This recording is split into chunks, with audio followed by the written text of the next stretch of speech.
मराठा आरक्षणाच्या लढ्यादरम्यान मृत्युमुखी पडलेल्या आंदोलकांच्या कुटुंबांसाठी राज्य सरकारकडून एक अत्यंत महत्त्वाचा आणि मोठा निर्णय घेण्यात आलाय। आंदोलनकर्त्याच्या वारसांना आता MIDC म्हणजेच महाराष्ट्र औद्योगिक विकास महामंडळात नोकरी मिळणार आहे। काय आहे हा संपूर्ण निर्णय आणि जिल्हा अधिकाऱ्यांना काय आदेश देण्यात आले आहेत जाणून घेऊया या व्हिडिओमध्ये। नमस्कार, मी प्राची शिरकर, प्रहार न्यूज लाईन मध्ये आपलं स्वागत करते। मराठा आरक्षणासाठी राज्यभरात झालेल्या आंदोलनादरम्यान अनेक आंदोलकांचा दुर्दैवी मृत्यू झाला होता। या मृत आंदोलकांच्या कुटुंबांना आधार देण्यासाठी राज्य सरकारनं यापूर्वी ST महामंडळात अनुकंपा तत्वावर नोकरी देण्याची तरतूद केली होती। पण आता याच धर्तीवर सरकारनं आणखी एक मोठा पाऊल उचललंय। या मृत आंदोलकांच्या एका पात्र वारसाला आता MIDC मध्ये सेवा करण्याची संधी मिळणार आहे।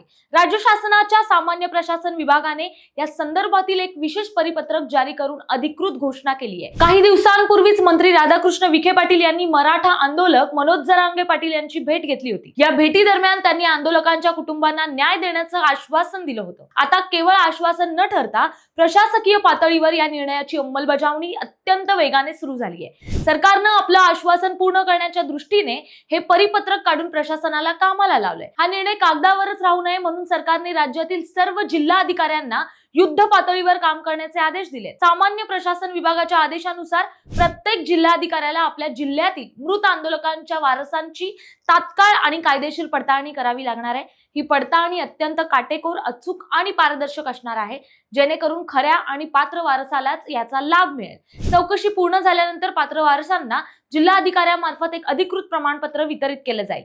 हे प्रमाणपत्र मिळाल्यानंतर संबंधित वारसाचा MIDC मध्ये नोकरी मिळण्याचा मार्ग पूर्णपणे मोकळा होणार आहे। सरकारने ही सर्व प्रक्रिया एका विशिष्ट मुदतीत आणि प्राधान्याने पूर्ण करण्याचे निर्देश दिले आहेत। मराठा आंदोलनात ज्या कुटुंबांनी आपला माणूस गमावला त्यांच्या दुःखाची भरपाई कधीच होऊ शकत नाही, पण राज्य सरकारच्या या निर्णयामुळे त्या कुटुंबांना एक आर्थिक स्थैर्य आणि जगण्याचा मोठा आधार नक्कीच मिळणार आहे। सरकारच्या या निर्णयाबद्दल आणि गतिमान प्रशासकीय हालचालींबद्दल तुम्हाला काय वाटतं? आम्हाला खाली कमेंट करून नक्की कळवा। अशाच नवनवीन आणि माहितीपूर्ण व्हिडिओसाठी प्रहार न्यूज लाईनला फॉलो करा। धन्यवाद।